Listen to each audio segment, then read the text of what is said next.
acre cattle and sheep farm that his father managed but didn't own. The landlord lived in London. The connection to Omaha, he had an older brother, Patrick. He was 8 years older. He was ordained in Ireland, and then he was assigned to start a parish here on the north side. So he was 8 years older than Edward. 1904, Edward turns 18, also wanted to become a priest, go to seminary. He had an older sister, Nellie, who had immigrated in 1900, and she was the influence. She went back to the family. There was a big meeting about where Edward should go to seminary.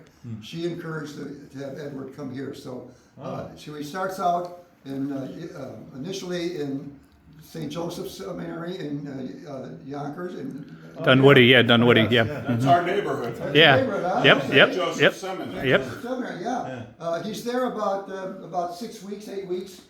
He had a severe bout of pneumonia. Oh, wow. And it was Christmas Eve. And he finished out his studies in that semester, but the Archbishop didn't think he had a future because of his ongoing health issues.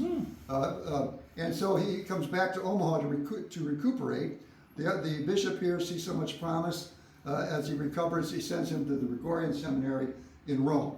Wow. And he's only there again about 6 weeks, 8 weeks, double pneumonia. Oh, my goodness. Back to Omaha for close to a year to recuperate. Wow. But still wanting to continue as his health improved.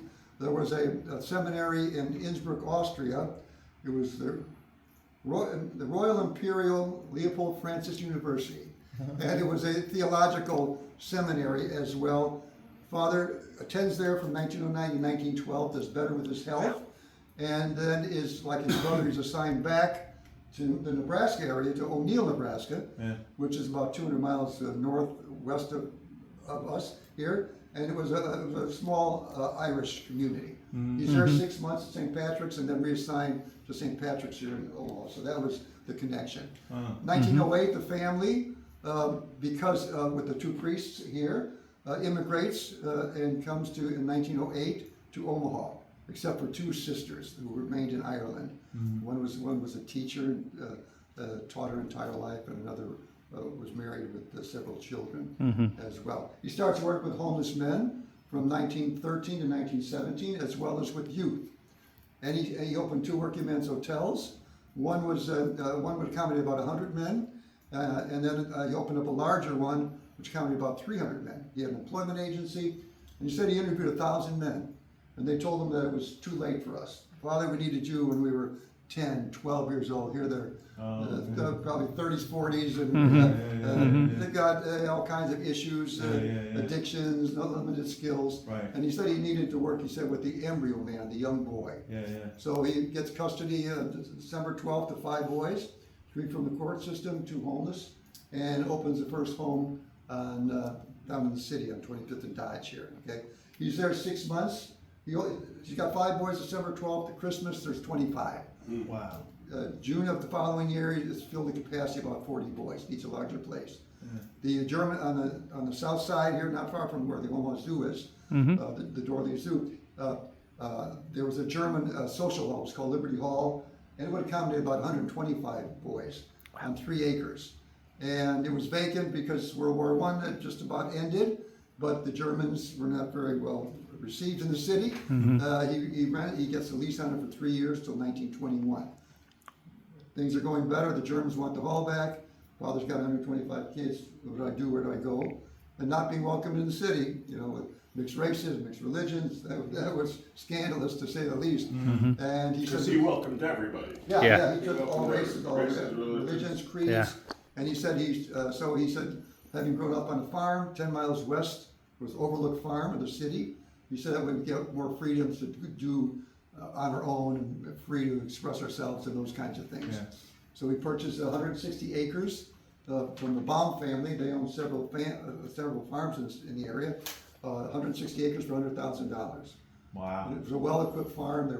There were 13 buildings on the property. There was a small farmhouse. There were crops in the field. Previous owner of that farm had spent $25,000 at the time on landscaping and put in rows of orchard trees and things like that. So it was the Baum family donated a tractor at the time, so that was a decent start. But before they moved, they built 6 one-story like World War I type barracks and that's where the boys lived, went to school and such, until a year later when the Omaha building was, a large 5-story building was completed. I'll show you some photos as we go through the house in a little bit. But, so that's kind of gives you a little background in that respect. So this house is called the Colonial Revival. And Father lived here from 1927 to 1941. The typical homes of that period, you had lath plaster walls. Now, Father had a working fireplace. He also had a sleeping porch, just accessible through the doors These doors here. here, yeah. And it was very practical for his health issues that he suffered throughout his life with setbacks. The pieces that you see here, furniture, are from that period, but not original. But there's some things that are that I'll point out some interesting things to you. You've got Like a harp. the harp. Yeah, that was there was a company that went out of business, and the owner offered Father 15 harps. Wow. And he was on his way. He was on his way out to leave town to do a speech, and he spoke to Father Schmidt, who was the choir master.